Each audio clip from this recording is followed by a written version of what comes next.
안녕하세요. 홍현실입니다. 새 정부가 뛰기도 전에 발목부터 잡히고 있는 듯합니다. 국민의힘이 첫 청문회부터 밀리면 안 된다 하면서 국정원장 후보자 청문보고서 채택을 회의 시작 15분 전에 일방적으로 취소했다고 하는데요. 그러나 결국 누가 밀린 겁니까? 국민이 밀린 겁니다. 안보는 비어있고 총리는 아직 임명도 못했는데 제1야당이라는 작자들은 정쟁에만 목매는 모습. 이쯤 되면 인사청문회가 아니라 발목 잡기 청문회가 아닌가 싶습니다. 자, 국힘 김민석 총리 후보자 청문회도 이렇게 가자는 걸까요? 누가 되든 이유 불문 반대하고 방해하고 보자는 식. 그 피해는 결국 국민의 몫입니다. 자, 정권은 바뀌었는데 국힘은 아직도 발목 잡는 데만 연연이 없는 것 같습니다. 6월 20일 끝장 뉴스 시작합니다.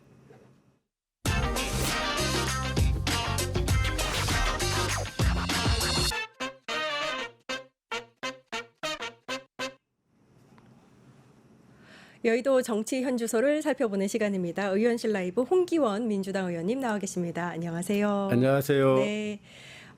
이재명 대통령 G7 정상회의 다녀오고 나서 평이 굉장히 좋은 듯합니다. 첫 다자 외교 무대였는데 일단 이 데뷔전은 의원님께서는 어떻게 보셨는지. 예, 대통령 취임하고 12일 만에 출국해서 처음으로 하는 다재외교 무대였기 때문에 저를 비롯해서 많은 국민들이 관심 있게 지켜봤을 거라고 생각합니다. 그리고 그 평가도 국민들도 직접 언론을 통해서 우리 대통령께서 얼마나 잘 하셨는지 또 외신에서도 얼마나 호평받고 있는지 다 이미 알고 계실 거라고 생각합니다.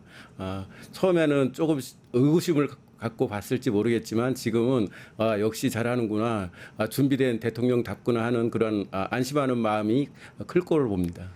의원님께서 외교관 출신이라고 들었습니다. 예, 민주당의 그렇죠? 유일한 외교관 출신입니다. 네. 원래 이제 G7 정상회의 준비 기간이 예. 거의 뭐 일주일여 만에 가신 거라서 좀 충분하지 못했다. 그래서 우려의 목소리는 컸거든요. 결과적으로는 좀 좋은 평가를 받고 있기 때문에 이 부분에 대한 좀 어떻게 보시고 계신지도 좀 궁금합니다. 예, 말씀하신 대로 이제 취임하고 2주도 채 안 돼서 참석한 정상회의고 또 많은 나라와 양자 회담을 했지 않습니까? 10개 국가 회담을 했는데 전반적으로 그 내용적으로 보나 또는 그 여러 가지 태도 면에서 보나 굉장히 잘하신 것 같습니다. 그래서 제가 생각할 때도 저는 잘할 걸로 예상을 했지만 그 기대 이상으로 잘하셨다. 예, 그렇게 생각합니다. 방금 이제 이재명 대통령의 태도 말씀을 하셨는데 굉장히 좀 친밀감을 내세운 그런 회담의 모습들이 또 화제가 됐어요. 네. 이재명 대통령의 원래 이제 성품이 그런 친밀도를 좀 높이는 그런 분이신가요, 원래?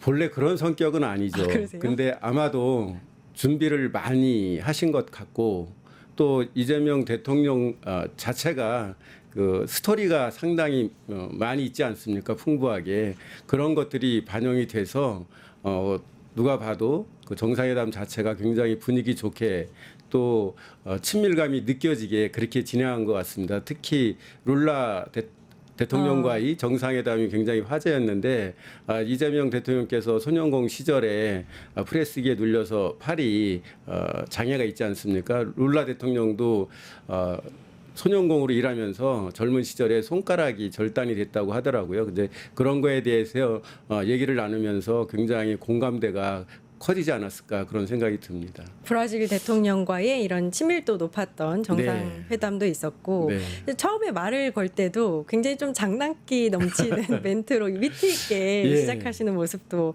제가 봤었는데 당 대표하실 때는 안 그랬는데 네. 아마도 그래요? 이제 대통령으로서 잘해야 되겠다는 생각에 다각도에서 준비를 많이 하신 것 같습니다.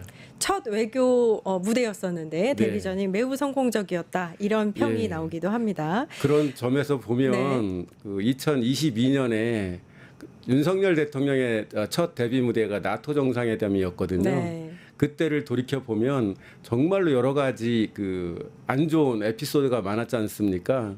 김건희 비선 수행했다.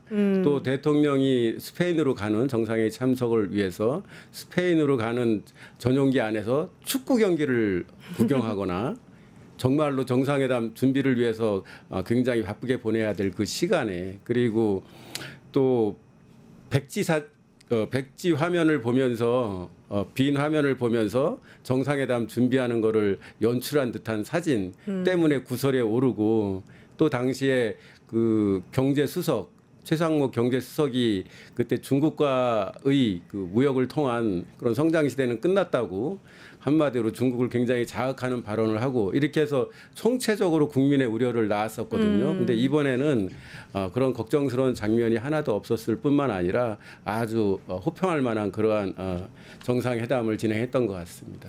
기억하기 싫은 과거이긴 한데 사실 윤석열 대통령 당시에는 해외에 나갔다 하면 사고를 친다는 이야기가 있어서 실제로 많이 그랬고 매우 불안했었죠. 예, 그래서 국민들께서 대통령이 해외 방문할 때마다 걱정을 했지 않습니까? 아마 그 트라우마가 아직까지 좀 남아 있을 거라고 봅니다. 그래서 이번에 이재명 대통령의 그 첫 정상 순방 어떻게 하시나 기대 반 걱정 반으로 봤을 텐데 이제 걱정은 싹 내려놔도 될 정도로 잘 하셨다 그렇게 생각합니다. 반갑고 기쁜 소식입니다. 1박 3일간의 일정 중에서 한 10여 개국의 정상회담을 가졌다고 네. 하고 제일 첫 번째로 했던 정상회담이 한일 정상회담이었습니다. 이시바 시게로 총리하고 만났었죠. 여기에서 뭐 이제 국기의 위치라든지 네, 앉은 네. 자리를 두고 또 논란이 됐었는데 그 예. 부분도 또 외교관 출신으로서 어떻게 보셨는지. 예, 저도 이제 한일 정상회담이 중요하기 때문에 그 영상으로 처음 끝까지 봤습니다. 이시바 총리하고 우리 대통령이 처음에 악수를 하는데 이시바 총리가 위치가 잘못됐다고 자리를 옮겼다가 다시 앞쪽에서 그 일본 측 수행원들이 얘기를 하니까 다시 또 오른쪽으로 왔지 않습니까? 사실 그게 제대로 된 건데 기본적으로 외교에서는 오른쪽이 상석입니다. 그렇죠. 예, 그래서 우리가 호스트일 경우에는 항상 오른쪽에 태극기를 놓습니다. 이번에 그 영상을 보니까 이재명 대통령께서 먼저 가셔서 대기하고 있다가 이시바 총리를 반갑게 맞이했습니다. 그 얘기는 캐나다에서 열린 정상회담인데 우리 쪽에서 주최한 거라는 거고요. 그래서 태극기가 오른쪽에 있고 일장기가 왼쪽에 있는데 아까 말씀드린 대로 외교에서는 오른쪽이 상석이지 않습니까? 그래서 손님을 우대하는 차원에서 우리가 주최할 때는 상대방을 오른쪽에 앉도록 하거나 서서 합니다. 그래서 이시바 총리가 오른쪽에 서는 게 맞는데 아마도 착각을 했는지 왼쪽으로 갔다가 수행원이 얘기를 하니까 다시 오른쪽으로 오셨는데 그래서 마지막 장면이 제대로 된 첫 장면이 제대로 된 장면입니다. 태극기가 오른쪽에 있고 우리 이재명 대통령은 왼쪽에 계시고 오히려 이시바 시게로 총리가 잘못 이제 판단을 내린 아마 거네요. 착각을 해서 제대로 가신 건데 네.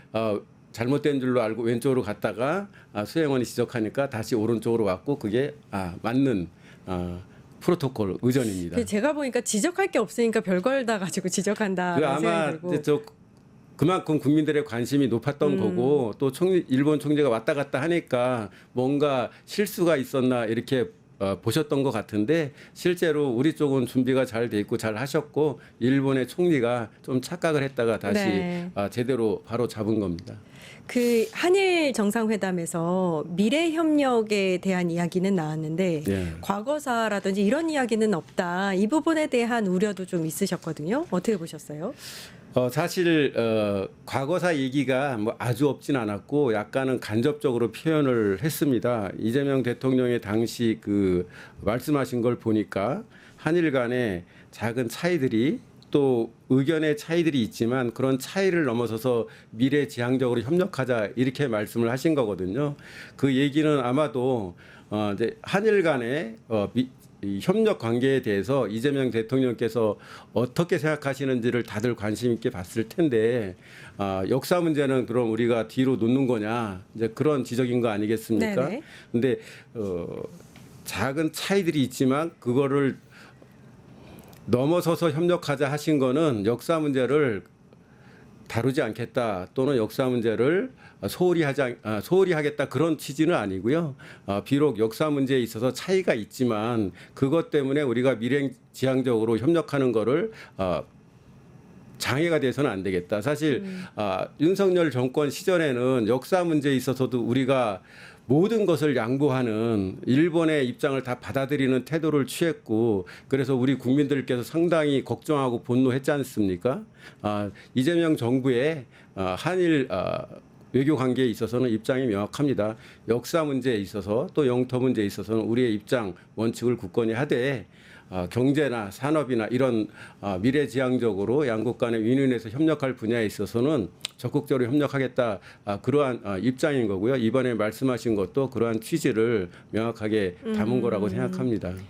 일단 과거사를 덮은 건 아니고 첫 번째 예. 만남이니까 실용 예. 외교를 지향하는 그 이재명 대통령의 성향상 그렇게 이야기한 것 같다. 예, 이렇게 그렇습니다. 받아들이면 되겠죠. 네. 이제 미국 그 트럼프 대통령과의 회담은 무산이 됐습니다. 트럼프 대통령이 갑자기 이제 가버리는 바람에 못하게 네. 된 건데 일단은 다음 달 8일이 예. 이제 대미 협상의 시한이에요. 이 부분에 대해서는 어떻게 생각하시는지 우리가 어떤 카드를 가지고 나가야 된다고 생각하세요? 사실 그 대미 협상의 시한이라고 하는 게 이제 미국이 일방적으로 부과한 상호 관세를 90일간 적용을 유예한다고 했고 그게 이제 7월 9일서부터 다시 적용이 되는 거기 때문에 7월 8일까지를 우리가 생각하는 뭐 데드라인으로 보고 있는 건데 지금 미국 국내 상황을 보더라도 트럼프 대통령이 G7 정상회담 일정을 하루 당겨서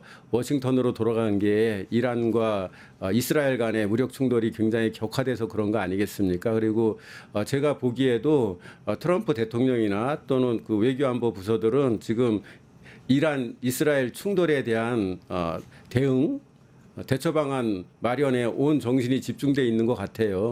그런 차원에서 보면 한미 간의 이 통상 협상도 상당히 좀 빠르게 진척되기는 어렵다. 그리고 이번 G7 정상회담에서도 보면 미국과 일본 간의 정상회담을 했는데 이 상호 관세 문제는 진전이 없었지 않습니까? 그리고 최근에 일본에서 나온 그런 정부의 입장을 보더라도 그거를 서둘러서 할 상황은 아닌 걸로 보고 있고요. 그거는 우리도 마찬가지인 것 같습니다. 사실 우리 입장에서는 유보된 상호 관세가 적용되기 전에 뭔가 합의를 이루면 좋겠지만은 다른 나라들과도 지금 그런 진척이 안 돼 있는 상태이고 또 미국 내 그 외교안보 상황이 굉장히 긴박한 그런 상황인 점을 감안하면은 우리가 서둘러서 할 그런 유의는 별로 없다. 다만 어제 여한구 통상교섭본부장이 이제 미국과 통상 문제 협상을 하겠다고 이렇게 발표를 했는데 실무 차원에서의 그런 협상은 긴밀하게 계속 진행되는 것 같습니다.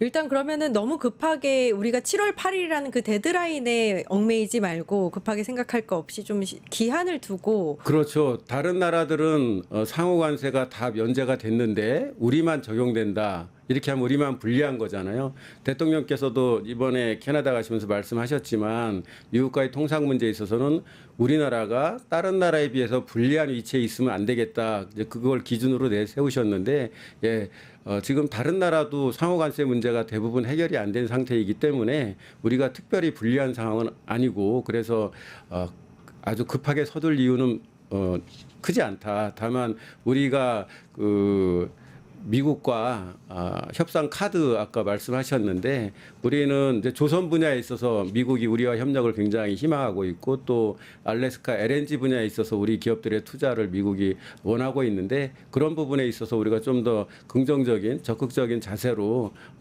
협상에 임한다면은 좋은 결과를 얻지 않을까 그렇게 생각합니다. 네. 이재명 정부의 외교의 가치는 아마 기치가 실용 외교에 두고 있는 거잖아요. 예. 뭐 윤 정부 같은 경우에는 가치 외교를 내세웠었는데 두 외교 간에 어떤 차이가 있다고 보시는지. 차이가 큰데요. 이재명 정부의 외교의 기본 기조는 국익 중심 실용 외교입니다. 국익을 중심에 놓고 실용적으로 외교를 하겠다. 제가 선대위 국익 중심 실용 외교 공동위원장을 했었는데요. 그게 윤석열 정권의 그 가치 외교와 비교하면은 좀 더 명확하게 이해가 되는데 윤석열 정권의 외교는 가치 외교 또 진영 외교로 이렇게 규정할 수 있거든요.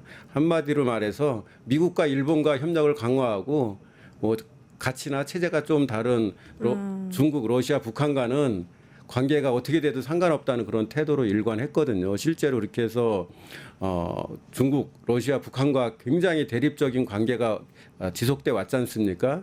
사실 그거를 원만하게 또 좋은 쪽으로 풀어가는 게 지금 이재명 정부의 과제인데 이재명 정부의 기본 외교는 미국, 일본과의 협력은 강화한다. 특히 한미동맹이 우리 외교안보의 기본이다. 그리고 한미일 협력도 중요하다. 그렇지만은 우리의 중요한 협력 상대방인 중국이나 러시아와도 필요 이상으로 관계를 악화시킬 필요는 없다. 좀 더 좋은 쪽으로 협력하는 것이 우리한테 우리 국익에 도움이 된다. 그걸 실용적인 관점에서 추진하겠다. 그러한 뜻을 담고 있고요. 북한과도 지금 윤석열 정권 하에서는 북한과 언제 무력 충돌이 일어나도 이상하지 않을 정도로 긴장된 관계가 계속 돼 왔지 않습니까? 근데 지금 대통령께서 취임하고 바로 북한과의 긴장을 완화할 수 있는 조치들을 취했지 않습니까? 대북 확성기 방송을 중단했고 그거에 따라서 북한 측에서도 우리한테 확성기 방송을 중단했고요. 또 우리나라에서 대북 전단 계속 민간 단체들이 보냈는데 그 부분도 최대한 억제하도록 그렇게 지시를 내렸는데 북한과도 가능한 한 대화를 통해서 협력적인 분위기를 조성해 나가겠다 그러한 기본 입장하에 하고 있습니다. 이게 누가 봐도 근데 당연한 이야기 같은데 지금 같은 이제 국제사회가 굉장히 긴밀히 산업적으로나 경제적으로 연결되어 있는 상황에서 뭐 러시아나 뭐 중국이나 가치나 성향이 다르다고 해서 멀리하는 것 자체가 적대시하는 것 자체가 좀 맞지 않다 이런 생각이 들고 그것 때문에 사실 대한민국이 좀 많은 손해를 봤다고 해야 될까요? 지난 3년 동안 그렇게 봐야 될 것 같습니다. 그렇죠? 예, 그렇습니다. 제가 한중 의원연맹의 사무총장을 맡고 있어서 중국과 사업하는 경제인들 얘기를 들을 기회가 많았는데 윤석열 정권 하에서 중국에게 적대적인 또는 대립적인 그런 언행들이 여러 차례 나왔었거든요. 그런 게 나올 때마다 우리 중국과의 경제 협력을 하는 또는 비즈니스를 하는 그분들의 우려가 무지하게 컸습니다. 정말로 중국은 어쨌든 전 세계에서 제일 큰 시장이고 우리의 제일 큰 교역 상대방이기 때문에 중국을 빼고 비즈니스를 한다는 거는 사실 어지간한 기업으로서는 상상하기 어렵거든요. 근데 윤석열 정권 하에서 그런 일들이 많아가지고 중국 사업을 계속 해야 될지 투자를 늘려야 될지 정말로 걱정이 많다 그런 얘기들이 있었거든요. 그만큼 우리 경제에 또 우리 국익에 손상이 컸습니다. 러시아와의 경우도 비슷한 건데 물론 러시아가 우크라이나를 침공했기 때문에 그 부분에 있어서는 우리도 강하게 입장을 취해야 되긴 하지만은 러시아로부터 우리가 경제적으로 많은 이득을 얻어왔고 또 우리 기업들이 거기서 비즈니스를 하고 있는데 지금은 굉장히 심각한 상황이잖아요. 예, 이런 것들은 정말로 국익 관점에서 봤을 때 잘못된 외교 방향이었고 그거를 좀 더 개선해 나가고자 하는 게 이재명 정부의 실용의 입니다. 네, 이재명 대통령의 이런 실용 외교를 두고 뭐 반일 반미 친중 뭐 이런 프레임으로 공격하는 야당에 대해서는 어떻게 생각하세요? 예, 그거는 취임하시고 지금 보름이 조금 지났는데 이미 한국, 또 미국, 일본, 중국과 정상 간에 통화를 했었고 또 이번에 G7 정상회의 가서도 일본과도 정상회담하고 또 다자 무대에서도 다 보여줬지 않습니까? 지금 소위 그 야당이 공격하는 또 씌워놓은 그 프레임들이 다 허구였다, 잘못된 것이었다 하는 것이 이미 다 보여지고 있다고 생각합니다. 예, 미국과 협력 잘 하고 있고 일본과도 미래지향적으로 협력 관계 계속 발전시켜 나갈 뜻을 명확하게 하셨고, 네. 네, 돌아오는 주에 24일, 25일에 네덜란드 헤이그에서 북대서양 조약기구 나토가 열리잖아요. 예. 이 나토 정상회의에 참석을 하는가 여부에 대해서는 아직 결정이 안 난 것 같은데. 예, 현재까지 정부에서 참석할지 여부에 대해서 명확하게 입장을 발표하지는 않았습니다. 다만 언론에 비치는 기류를 보면 초기에는 불참 쪽으로 기울었다가 지금은 참석 가능성도 열어둔 걸로 보이는데 사실 그 대통령께서 나토 정상회담에 가시는 것 자체가 일정으로 보면은 좀 무리한 측면이 있어요. 취임하신 지 12일 만에 이제 캐나다 G7 정상회담에 그쵸. 다녀오셨고 이제 귀국한 지 며칠 안 됐잖아요. 또 나토 정상회담에 참석하시려면은 이번 주말쯤 또는 월요일쯤 출국을 하셔야 되는데 지금 총리 인준도 안 됐고 또 국무위원 아직 지명도 많이 못했지 않습니까? 그리고 지금 경제가 얼마나 어렵고 또 추경도 곧 처리해야 되는데 이러한 국내적인 일들이 산적해 있는데 다시 또 그 먼 네덜란드까지 가서 나토 정상회담을 참석하는 거는 일정상으로 보면 사실 쉽지 않은 건데 다만 거기 가는 게 국익 관점에서 좀 더 바람직하다 하는 의견들도 제법 있지 않습니까? 특히 지난 정권에서 나토 정상회담에 기회가 되면 다 갔었고 하기 때문에 그래서 이러한 여러 가지를 놓고 정말 또 하나 변수가 트럼프 대통령이 나토에 참석할 수 있을지 그다음에 나토에서는 정상회담 의제로 어떤 것을 다룰지 이런 것들을 종합적으로 고려해서 아마 최종적인 검토를 하고 있지 않을까 이렇게 생각합니다. 네. 조금 전에 이제 트럼프 대통령 말씀을 해주셨는데 나토 회의도 이제 트럼프 대통령도 오게 될 테니까 혹시 여기서 한미 정상회담이 성사되는 게 아니냐 이렇게 기대감이 있긴 해요. 예, 이번에 이제 트럼프 대통령이 캐나다에서 일정을 당겨서 귀국하는 바람에 예정됐던 한미 정상회담이 열리질 못해서 좀 아쉬운데 그런 측면에서 만약에 나토 정상회담에 트럼프 대통령이 가신다면은 그리고 우리 대통령께서 가시는 걸로 결정을 한다면은 당연히 정상회담을 열 수 있을 것으로 기대를 하고 있고 만약에 두 분이 다 참석한다면은 정상회담을 할 걸로 봅니다. 예.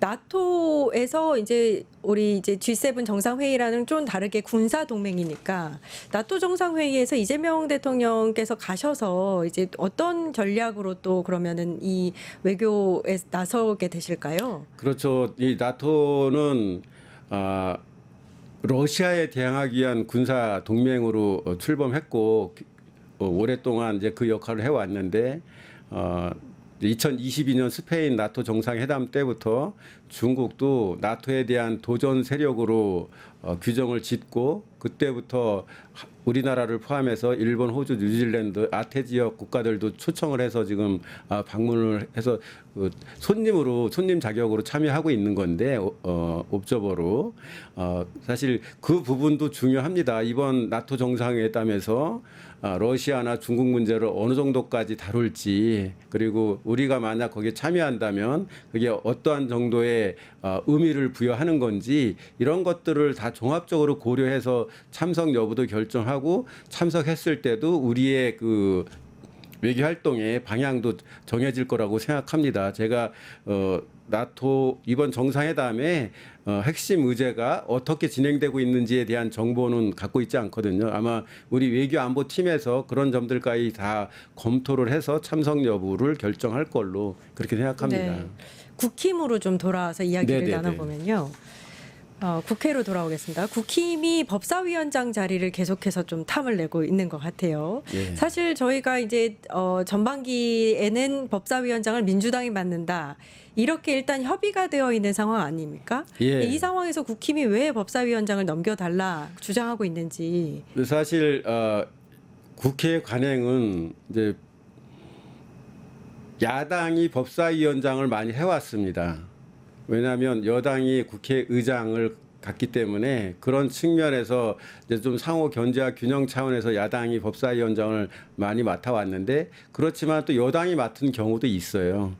그리고 또 하나는 작년에 이 상임위원장 배분할 때 법사위원장을 우리 당이 맡는 걸로 결국은 합의가 된 거 아니겠어요? 그리고 상임위원장은 일단 맡게 되면 기본 임기가 2년입니다. 그래서 이번에 법사위원장이 새로 누가 임명이 되면 내년까지 1년을 더 하게 되는데 작년에 맡을 때 민주당이 맡기로 했기 때문에 민주당이 계속 맡는 것이 작년에 합의 정신에 부합한다 저는 그렇게 생각하고 또 김병기 지금 민주당의 원내대표께서도 법사위원장은 절대로 국민의힘에 양보할 수 없다는 입장을 명확하게 밝히지 않았습니까? 아마 야당 입장에서는 이제 법사위원장을 맡아서 우리 민주당이 처리하고자 하는 뭐 검찰개혁, 사법개혁 이런 거에 딴지를 놓으려는 뜻이 강한 것 같습니다.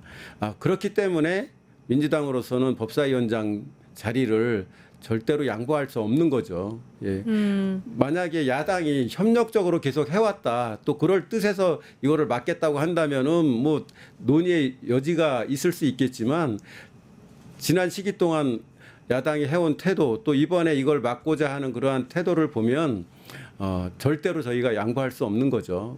지금 이번 이재명 정부의 초기에 국민적인 큰 요구 중에 하나는 내란을 완전히 종식하고 또 검찰개혁, 사법개혁 하라는 거 아니겠습니까? 그걸 하기 위해서는 법사위원장의 역할이 굉장히 중요한데 그거를 야당에 넘겨주면 당연히 그 일을 제대로 할 수 없기 때문에 법사위원장직을 국민의힘에 넘겨주는 것은 있을 수 없는 일이라고 생각합니다. 조금 걱정되는 것 중에 하나는 국힘이 굉장히 그 강한 의지를 가지고 뭐 외통이나 국방이나 정보위원장 자리를 넘기겠다고 하면서 약간 거래를 하려고 하는 모습도 보이고 뭐 이렇게 되면 법사위원장 자리 때문에 혹시 이제 상임위를 제대로 운영하는 데 있어서 좀 문제가 생기는 거 아닌가. 지금 굉장히 엄중한 시기니까요. 그런 우려들이 있습니다. 어떻게 보세요? 그러니까 국민의힘이 정말로 생각을 바꿔야 됩니다. 이번 대선은 계엄을 통한 내란 행위에 대한 심판이잖아요. 그리고 또 국민의힘은 대선 과정에서 그 내란 행위에 대해서 반성하는 태도도 보이지 않았고 그거에 대해서 국민이 엄중하게 심판을 해서 이재명 대통령이 큰 차이로 승리를 했거든요. 그렇다면은 국민의힘이 국민의 마음을 얻기 위해서는 이제 협력적인 태도로 또 정말 내란을 종식하고 검찰개혁하고 사법개혁하는데 협력적인 태도로 나와야지. 지금 아까 사회자께서도 말씀하셨지만 국정원장 인사청문회 결국 청문회 과정에서 별 문제가 없다는 게 다 밝혀졌는데 정말로 이 첫 번째 청문회니까는 협력할 수 없다 해가지고 15분 남겨놓고 청문회 보고서 채택을 방해했잖아요. 네. 또 국무총리 김민석 후보자에 대해서도 정말로 과도하게 정치적인 공격 또는 마녀 사냥식의 공격을 하고 있지 않습니까? 이런 국민의힘의 태도는 갈수록 국민의 마음으로부터 국민의 힘을 멀어지게 한다는 것을 빨리 깨닫고 좀 태세 전환을 했으면 좋겠습니다. 지금 우리나라 경제가 얼마나 어렵습니까? 네. 또 이란하고 이스라엘 간에 정말 전면전이 벌어질지도 모르는 그러한 엄중한 상황이고 또 미국과의 통상협상도 시한이 많이 남아있지 않고 이런 엄중한 시기인데 또 추경도 조만간 처리해야 되고요. 이런 시기인데 계속해서 발목 잡기 시기에 그런 태도로 나온다면은 국민의힘은 더 큰 국민적인 심판을 받을 수 있다. 저는 그렇게 말씀드리고 싶습니다. 그러니까 왜 조기 대선이 이루어지고 본인들이 정권을 빼앗겨서 야당이 됐는지를 잊어버린 것 같습니다. 정말 좀 안타깝습니다. 예, 국회의원의 입장으로서 우리 야당이 국민의힘이 정말로 국민의 뜻을 빨리 제대로 헤아리고 제대로 된 여야 협력을 통해서 이런 국가적인 어려움을 헤쳐나가는 데 함께하기를 기대하겠습니다. 네, 의원실 라이브 여기까지 하겠습니다. 지금까지 홍기원 더불어민주당 의원님과 함께했습니다. 감사합니다. 고맙습니다. 네, 곧바로 1타 정치 찾아뵙겠습니다. 뉴스토마토가 12.3 내란을 막아낸 시민영웅 1000명 찾기 프로젝트를 진행합니다. 내란을 막고 탄핵 소추를 이뤄낸 시민영웅 1000명을 찾아내 대한민국 민주주의의 역사로 기록하고 시상의 본보기로 삼음으로써 민주주의를 더 널리 확산하기 위한 프로젝트입니다. 이 과정에 직접 참여했거나 참여자를 추천해 주실 분들은 우측 제보하기 QR코드나 아래 메일로 추천 및 제보해 주세요. 많은 참여 바랍니다. 뉴스토마토와 함께해 주실 분들을 기다립니다.